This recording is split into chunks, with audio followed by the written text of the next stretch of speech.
আলহামদুলিল্লাহি রাব্বিল আলামিন ওয়াসসালাতু ওয়াসসালামু আলা সাইয়্যিদিল মুরসালিন। আলোচনার বিষয় হলো মনটাকে কাজ দেওয়া। মন বলতে কি বোঝায়? মনস্তত্ত্ব তো বিরাট এবং এক জটিল বিষয়। সেই জটিলতায় আমাদের যাওয়ার প্রয়োজন নাই। এটুকুই আমাদের জন্য সহজে বোঝা যথেষ্ট, সহজে বোঝা যথেষ্ট যে আল্লাহ মানুষকে চিন্তা শক্তি দিয়েছেন। ওই চিন্তা শক্তিটাই যা করে ওটাই মন। ভাবনা জাগে মানুষের কোন জায়গায়? মনে। ভুলে যায়, কি ভুলে যায়? মনে থেকে ভুলে যায়। মন বলতে সাধারণত সবাই বুঝে এই জিনিসটা কি। আলোচনার মূল কথা হলো এই মনটাকে কি করে কাজ দেওয়া যায়। কারণ মনের বৈশিষ্ট্য হলো সে কাজ ছাড়া থাকে না, সবসময় সক্রিয়, সদা ব্যস্ত, ক্লান্ত হয় না, শ্রান্ত হয় না, ঘুমায় না। মানুষের দেহটা যখন ঘুমায় তখন সে ঘুমায় না। সে যা যা করে ওটা মানুষ স্বপ্নে দেখে। অমুকখানে গেছে, অমুকখানে গেছে, কি করেছে, এটা মন করে। মানুষ যখন দৈহিকভাবে ক্লান্ত শ্রান্ত হয়ে বিছানায় এড়িয়ে পড়ে তখন মন শ্রান্ত নয়, তার কাজ আরো বেশি বেড়ে যায়। এই যে মনটা, এটাকে কাজ দেওয়ার প্রশ্ন কেন আসে? এই জন্য কাজ দেওয়ার প্রশ্ন আসে যে সে তো কাজ ছাড়া থাকতে পারে না। যদি আমি তাকে সচেতনভাবে কাজ না দেই তাহলে আর কেউ তাকে কাজ দিবে? এই যে নামাজে মুখে যা আমরা উচ্চারণ করি, অঙ্গ প্রত্যঙ্গ যা করি, রুকু সিজদা ইত্যাদি, মনটাকে কাজ দেওয়া হয় না। তাই বহু আজে বাজে কথা নামাজের সময় মনে আসে। এটা কে আনে? শয়তান এবং ইবলিসের সবচেয়ে বড় কাজই হলো মানুষের মনটাকে কাজ দিয়ে আটকে রাখা। কারণ কাজের সূচনা হয় মন থেকে। কাজ তো হলো যখন কোনো ইচ্ছাকৃতভাবে কেউ কোনো চেষ্টা করে, কিন্তু কাজের সূচনা তো ওরা চিন্তা করে, ভাবে এই কাজটা করব। সেই ভাবনাটাই যদি খারাপ ভাবনা দেওয়া যায় তাহলে কাজ বন্ধই করবে। তাই শয়তান সবসময় ব্যস্ত থাকে মানুষের মনটাকে কাজ দিতে, এবং সে নিশ্চয়ই ভালো কাজ দেয় না মনটাকে। মন্দ কাজের চিন্তাই তাকে দেয়। এই যে মন্দ কাজের চিন্তা দিতে থাকে, যদি এই চিন্তা গ্রহণ করে তাহলে পরে কর্ম তো এই অনুযায়ী করবে। তো যদি আমরা মন্দ থেকে বাঁচতে চাই তাহলে কর্মজীবনে গিয়ে এটা সম্ভব না, শুরু করতে হবে চিন্তার জগৎ থেকে। আমরা যদি মন্দ থেকে বাঁচতে চাই তাহলে মনটাকে মন্দ চিন্তা থেকে বাঁচাতে হবে, তাকে ভালো চিন্তা সাপ্লাই করতে হবে, তাকে চিন্তা দিতে থাকতে হবে। এই ব্যাপারে আমি বহুদিন চিন্তা ভাবনা করেছিলাম এবং আমার এই ধারণা হয়েছে যে যত বড় বৈজ্ঞানিক, দার্শনিক, চিন্তাবিদ, রাষ্ট্রনায়ক, যে পর্যায়ে যত বড়ই কেউ হোক, মনের উপরে নিয়ন্ত্রণ কারো নেই।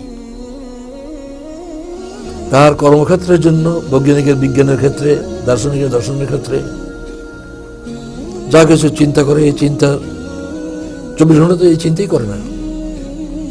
অন্য সময় মন্দ চিন্তা তার মগজে শয়তান দিতেই থাকে। সেজন্য এটা একটা বড় সমস্যা যে মনটাকে কি করে ভালো চিন্তা দেওয়া যায়, কুচিন্তা মগজে যাতে না আসে তার ব্যবস্থা কিভাবে করা যায়। এটা হলো সবচেয়ে বড় সমস্যা আমাদের জীবনে। কিভাবে মনটাকে সুচিন্তা দিয়ে ব্যস্ত রাখা যায় যাতে কর্মগুলি সুকর্ম হয়। কি করে মন্দ চেতন থেকে মনটাকে ফিরিয়ে রাখা যায় যাতে আমার দ্বারা মন্দ কর্ম না হয়। আমরা লক্ষ্য করি যে আল্লাহর রসুলগণ ছাড়া, রসুলগণ আল্লাহ থেকে যে বিধান এনেছেন এই ব্যাপারে, এছাড়া যারা নাকি ধর্ম চিন্তা করে, সকল ধর্মনেতাই এই কথা মনে করে সকল ধর্মের নেতারাই তাদের জীবন থেকে বোঝা যায় তারা এটা মনে করে যে দুনিয়ার কাজকর্মে লিপ্ত থাকবো এরপরে মনটাকে পিওর রাখবো, এটা সম্ভব না। তাই বৈরাগী হয়ে যাওয়া ছাড়া সংসার দুনিয়ার এই ঝামেলা এগুলি সব বাদ দেওয়া ছাড়া ধর্মনেতা হয়ে থাকা সম্ভব নয়। এই জন্যই সব ধর্মনেতা বিয়ে না করা, পরিবার পরিজন ঝামেলায় না যাওয়া, তাদের হিসাব হলো যে বিয়ে করে নারীর সঙ্গের যে মজা সে ভোগ করেছে, যে ভোগ করছে, সে নারী দেখলেই তার সে ভোগের তাড়না আসবে, তাকে দেখতে চাইবে, তাকে চোখ থেকে তাকে ফেরানো সম্ভব হবে না। তাই দুনিয়ার কাজকর্ম বন্ধ করা ছাড়া আর কুচিন্তা থেকে মনকে বাঁচায় রাখা সম্ভব নয়। কিন্তু এইটাও তাদের পক্ষে বাস্তবে সম্ভব হয় না। একমাত্র আল্লাহ তার রসুলগুলোর মাধ্যমে এমন একটা শিক্ষা দিয়েছেন যে শিক্ষা ছাড়া মনকে নিয়ন্ত্রণ করার আর কোনো উপায় নেই। সেটা কিভাবে? আল্লাহ তাআলা মানুষের মধ্যে একটা বড় যোগ্যতাই দিয়েছেন যে জীবনের উদ্দেশ্য যেটাকে সে বানায় ফেলে, এটার জন্য সবকিছু স্যাক্রিফাইস করতে পারে। দেশের স্বাধীনতার জন্য জীবনটা উৎসর্গ করার সিদ্ধান্ত নিল, বছরের পর বছর জেলে পড়ে থাকা তার জন্য সম্ভব। বড় ব্যবসায়ী হবে, এই টার্গেট বানাইছে। এই ব্যবসায় এত ব্যস্ত যে বিবির সঙ্গে বসে একটু কথা বলার সময় নেই, বাচ্চাদেরকে আদর করার একটু সময় নেই। সব যেটাকে টার্গেট বানিয়েছে এই টার্গেটে পৌঁছার জন্য সে জীবনের আর সব কিছু স্যাক্রিফাইস করতে পারে। এই যোগ্যতা আল্লাহ মানুষকে দিয়েছেন। এটা একটা বিরাট কথা। আল্লাহ মানুষকে এই যোগ্যতা দিয়েছেন যেটাকে সে নিজে জীবনের চূড়ান্ত উদ্দেশ্য বলে টার্গেট করে, ওটা অ্যাচিভ করার জন্য আর সব আকর্ষণ সে বাদ দিতে পারে। এই জন্য একেবারে আল্লাহ গোড়ায় হাত দিয়েছেন, রসুলের মাধ্যমে মানুষকে জানিয়েছেন তোমার জীবনের উদ্দেশ্য কোনটা। জীবনের উদ্দেশ্য তোমার এই দুনিয়াতে বড় লোক হওয়া নয়, এই পৃথিবীতে একটু সুখছন্দ থাকা নয়, এগুলি উপকরণ মাত্র, এগুলি আসল উদ্দেশ্য নয়। আল্লাহ তাআলা নবীর মাধ্যমে মানুষকে জানাচ্ছেন যে তোমার জীবনের উদ্দেশ্য হচ্ছে আল্লাহর দাসত্ব করা। ইয়া কওমি ইবুদুল্লাহ মা লাকুম মিন ইলাহিন গায়রু, আর কোনো হুকুমকর্তা নাই, একমাত্র আল্লাহর দাসত্ব করতে হবে। তার মানে আমি যা কিছু করব এটা আল্লাহর দাসত্ব যেন হয়ে যায়। নফসের দাসত্ব করা যাবে না, আর কোন লোকের দাসত্ব তো প্রশ্নই বসে না। নিজের মনের দাসত্ব করা যাবে না, দাসত্ব করতে হবে শুধু আল্লাহর। এই যে টার্গেটটা আল্লাহ দিলেন রসুলের মাধ্যমে, যদি এই টার্গেটটা কেউ জীবনে গ্রহণ করতে সক্ষম হয়, তাহলে সে মনটাকে সবসময় কাজ দিতে পারবে, তাকে সে কাজ দিয়ে ব্যস্ত রাখতে পারবে। এরপরেও শয়তান চেষ্টা করতে থাকবে, কারণ যে যত বড় মোমনি হোক, যত যোগ্য মোমনি হোক, তার কাছে তার চেয়ে বেশি যোগ্য শয়তানই আসবে। অর্ডিনারি শয়তান তাদের কাছে আসবে না। বেরোনের মনে তাজুল হোসেন সাহেব বলছিলেন ছাত্রদেরকে যে তোমরা যখন আলেম পাস করো তখন ফাজিল পাশের কমে শয়তান আসবে না তোমার কাছে। তোমাকে বুঝাবার মতো যোগ্যতা, তোমাকে পথভ্রষ্ট করার মতো যোগ্যতা যারা আছে, তোমাকে বুঝে তোমার চিন্তা থেকে সরাবার মতো ক্ষমতা আছে, এরকম শয়তানই আসবে। তাই শয়তানের সঙ্গে এই যুদ্ধ তো স্থায়ী যুদ্ধ, কিন্তু যতটুকুই মনকে কাজ দিয়ে ব্যস্ত রাখা যায়, সবচেয়ে বেশি ইফেক্টিভ হচ্ছে এটাই যে টার্গেট হচ্ছে একমাত্র আল্লাহর দাসত্ব। আমি আর কারো দাস নই, আর কারো হুকুমের গোলাম নই, শুধু আল্লাহর গোলাম। আল্লাহর গোলাম হিসেবে আমার কি করা কর্তব্য? 24 ঘন্টা এই চিন্তাই করতে হবে। 24 ঘন্টার রুটিনটা আল্লাহ তাআলা নামাজ দ্বারা বেঁধে দিয়েছে। রুটিনটা 24 ঘন্টা 5 ওয়াক্ত নামাজের দ্বারা নিয়ন্ত্রিত। ঘুম থেকে উঠে পয়লা কাজই নামাজ, এর আগে কোনো কাজ নেই। পেশাব পায়খানা, ওযু গোসল যেগুলি, সেগুলি নামাজের প্রস্তুতি মাত্র, এগুলি আলাদা কোনো কাজ নয়। এরপরে এশার নামাজ পড়ার পরে শুভে এই রুটিন শুরু নামাজ দিয়ে, শেষ নামাজ দিয়ে। মাঝখানের সময়টা নামাজ তাকে সবসময় চিন্তায় ব্যস্ত রাখবে, কোন সময় আজান হবে। কারণ মুমিনের মন তো মসজিদে ঝুলানো আছে। এক নামাজ পড়েছে, মসজিদ থেকে বেরিয়েছে, মনটা সঙ্গে নিয়ে যায়নি, এটাকে ঝুলিয়ে রেখেছে মসজিদে। সুতরাং তার মনে সবসময় চিন্তা কখন আবার আজান হবে, কখন মসজিদে যেতে হবে।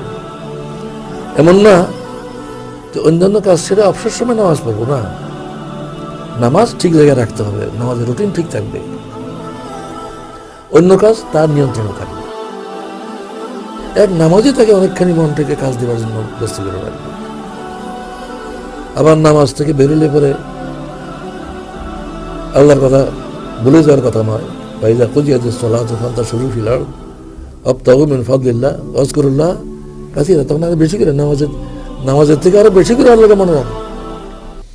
কারণ আমি যা কিছু করব সেটা আল্লাহর দাসত্ব হচ্ছে কিনা। যে কাজই করছি, হাত দিয়ে করছি, চোখ দিয়ে করছি, মুখ দিয়ে করছি, যা কিছু আমি করছি, প্রত্যেকটা কাজই আমার হিসাব রাখতে হবে। আমার টার্গেট তো আল্লাহর দাসত্ব। আমি এটা যে করছি এটা আল্লাহর দাসত্ব হচ্ছে কিনা, না এর ব্যতিক্রম হচ্ছে। সবচেয়ে ইফেক্টিভ হচ্ছে মনকে এই ধান্দায় ফেলে রাখা। থিওরিগতভাবে এটা শুনতে যত সহজ, করতে তত সহজ নয়।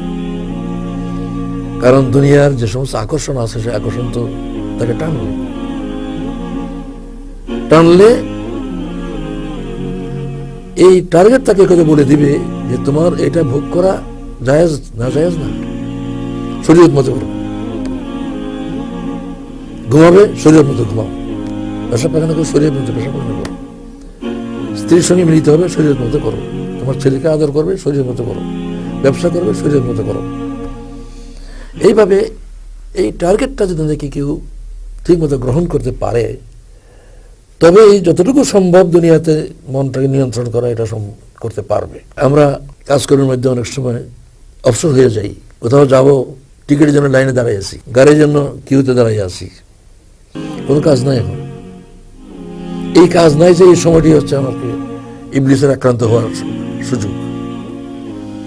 আমাকে কাজ দিবে, মনকে কাজ দিবে, এবং মনকে যে কাজ দিবে শয়তান, সেটা তো বেগার খাটবে, কোনো লাভ হবে না, শুধু ক্ষতিই হবে। বেগার খাটাবে, এর দ্বারা পুরস্কার পাওয়া দূরের কথা, উল্টা আরো শাস্তির কারণ ঘটবে। সেজন্য ব্যস্ততা, মনটাকে ব্যস্ত রাখার জন্য আমরা কিছু তদবির করতে পারি। একটা তদবির হলো সঙ্গে ইসলামী বই রাখা। যখনই ফুরসত হয়, অবসর হলেন, দেখা করতে গেলেন কারো বাড়িতে, উনি আসতে একটু দেরি হচ্ছে, এই সময়টা কিভাবে কাটবে? এই যে অবসর হয়ে গেল, এই অবসর সময়টি বিপদের সময়। যখন আমরা কনসাসলি কোনো কাজ করি, যেমন এখন যারা আমার কথা শুনছেন, তাদের মন ব্যস্ত আছে, এখানে ব্যস্ত থাকার কারণে অন্য চিন্তা শয়তান দেবের কোনো ফাঁক পাচ্ছে না। পূর্ণ মনোযোগ দিয়ে, কান মন সব এদিকে দিয়ে, চোখ এদিকে দিয়ে এই যে কথা শোনা হচ্ছে, মন ব্যস্ত। ইবলিস এই অবস্থার মধ্যে তার কাছে অন্য কিছু চিন্তা ঢুকাবার ফাঁক পাচ্ছে না। কিন্তু যখন আমি কনসাসলি কোনো কাজ করছি না, তখনই ফাঁক পেয়ে যায়। এই জন্য এই যে অবসর সময়টা, যে অবস্থায় অবসর হোক, যখন বাস্তবে আমি কনসাসলি কোনো কাজ করছি না, কাজ দিচ্ছি না, এই কাঠ মিস্ত্রি কাজ করে, সেখানেও মনটা তার সঙ্গে থাকে। কাজ যখন করা হয় না, তখনই মনটা খালি হয়। এই খালি অবস্থায় তাকে খালি থাকতে না দেওয়ার জন্য কতগুলি তদবির প্রয়োজন। শিক্ষিত লোকদের জন্য এটা একটা বড় সুবিধা যে দ্বীনের এলেম এর বই তার সঙ্গে থাকবে। যেখানেই দেহটা থাকবে, বই তার সঙ্গে থাকবে। এমন হবে না যে দেহটা একখানে আছে, তার সঙ্গে ইসলামী বই নেই। তাহলে পরে ওই বই খুলে পড়তে যখন থাকবে, মনোযোগ দেয়, তখন ইবলিসের ফাঁক পাবে না। এমন অবস্থা হতে পারে যে বই সঙ্গে আছে কিন্তু পড়ার সুবিধা নাই, গাড়ি ঝাঁকাচ্ছে, অথবা অন্ধকার, আলো না হলে তো বই থাকলেও কোনো লাভ নেই। ওই সময়গুলি কিভাবে কাটাবো? এইগুলি পরিকল্পনা থাকতে হবে, সচেতন থাকতে হবে। এখন বই পড়া যাচ্ছে না, আচ্ছা ঠিক আছে, কোরআন মাজিদের যে সমস্ত সূরা ইয়াদ আছে সেগুলি আওরাতে থাকি, মনে মনে উচ্চারণ করেও এখানে একটা বড় জিনিস আছে, মুখ আর মন দুটোকে একসঙ্গে কাজ দিলে সবচেয়ে সুবিধা। মুখে নামাজে উচ্চারণ হচ্ছে, কি কথা বলা হচ্ছে এটা মনের মধ্যে চিন্তা থাকা দরকার। হাদিসে একটা শব্দ আছে, রাতবুল লিসান, জিহ্বাকে ভিজিয়ে রাখা। তার মানে মনে মনে শুধু তসবিহ না, মুখটাকে শরীক করা দরকার। মনে মনে সুবহানাল্লাহ সুবহানাল্লাহ এটা করা যায়, কিন্তু মজবুত ভাবে মনের মধ্যে এই জিকিরটা থাকবে যদি নাকি মুখ শরীক হয় তার সঙ্গে, মুখে উচ্চারণ করা দরকার। এই জন্যই জিহ্বাটা নড়লেই তো ভিজা থাকবে। রাতুল হোসেন অর্থ জিহ্বাটাকেও কর্মব্যস্ত রাখা, কোরআন তেলাওয়াত মানে যেটুকু মুখস্থ আছে সেটা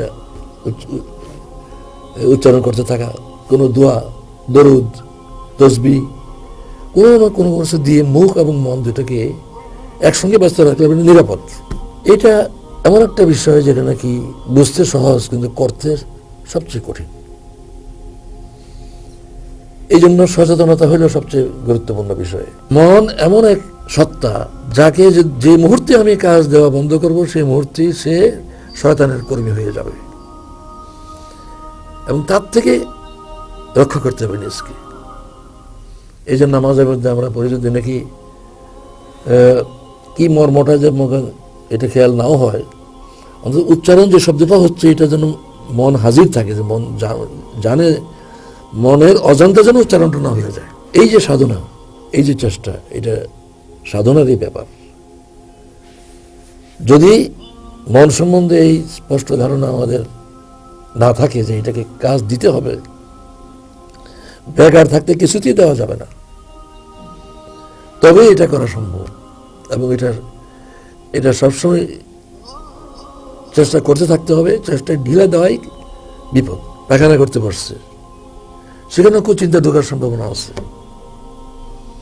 এই জন্য রাসূল দোয়া শিখে দিয়েছেন, আল্লাহুম্মা ইন্নী আউযু বিকা মিনাল খুবসি ওয়াল খাবায়েস। এই জন্য যে ওই সময় কুচিন্তা ঢুকাবার চান্স বেশি। এই যে দোয়াগুলি রাসূল শিখে দিয়েছেন, এটাও মনকে ব্যস্ত রাখার জন্য একটা বড় হাতিয়ার।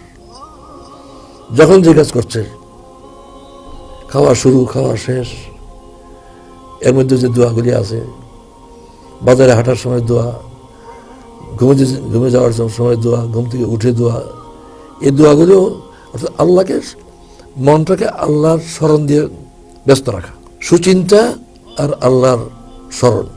আমরা যে সমস্ত কাজ করি, এই সমস্ত কাজের জন্য পরিকল্পনা করি, মনটাকে যদি আমি ব্যস্ত রাখি এই পরিকল্পনায়, তাহলেও শয়তান কোনো ফাঁক পাবে না।